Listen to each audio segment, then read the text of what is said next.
La femme peut-elle selon les écrits bibliques conduire une vision de ministère pastoral? Troisième partie.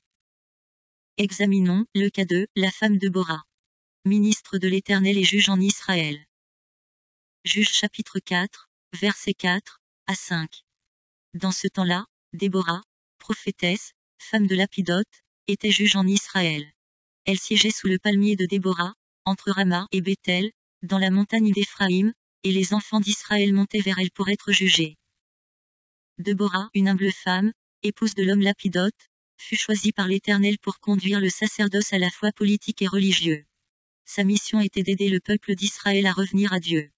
Ce qui passait par l'enseignement des vertus divines, la prière, la foi, le culte, le droit, c'est-à-dire la loi, et d'autre part, mener les guerres de l'Éternel contre les ennemis d'Israël. Cette femme a-t-elle été incapable d'accomplir ces tâches? La Bible nous enseigne qu'à son égard, personne n'a eu, ni de reproche, ni de répugnance, ni de discrimination parce qu'elle était une femme. Elle a, non seulement dignement instruit son peuple d'Israël, mais elle a également gagné la guerre, qui l'opposait au tout-puissant général Sisera et son armée moderne. Et après cette victoire légendaire qu'aucune femme n'a remportée auparavant, Déborah, la prophétesse l'a remportée. En battant Sisera, elle venait de faire triomphalement son entrée dans le cercle restreint des héros de l'Éternel, tels Josué, Moïse, Samuel, Othniel etc.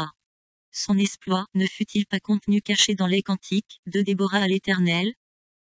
Juge chapitre 5, versets 12 à 15. Réveille-toi, Déborah. Réveille-toi, dit un cantique. Lève-toi, Barak, et emmène tes captifs, fils d'Abinoam. Alors, un reste du peuple triompha des puissants, l'Éternel me donna la victoire sur les héros. D'Éphraïm arrivèrent les habitants d'Amalek. À ta suite marcha Benjamin parmi ta troupe. De Makir, vinrent des chefs, et de Zabulon des commandants.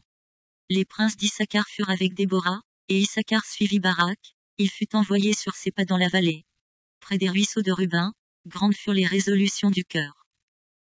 L'histoire de cette simple femme Déborah, prophétesse et juge en Israël, me semble avoir été oubliée par les tenants de la thèse contre le ministère pastoral de la femme. L'administration de la femme Déborah, qui est une magnifique tache d'huile dans l'histoire d'Israël, reste, à toujours une jurisprudence incontestable. Car selon les Écritures, Dieu ne se répand pas de ses dons. Le ministère est un don de ministère confirmé par Paul lui-même en Éphésiens chapitre 4, verset 11. Et il a donné les uns comme apôtres, les autres comme prophètes, les autres comme évangélistes, les autres comme pasteurs et docteurs, gloire à Jésus. Amen. Azoa Begré, Amos Darbogia.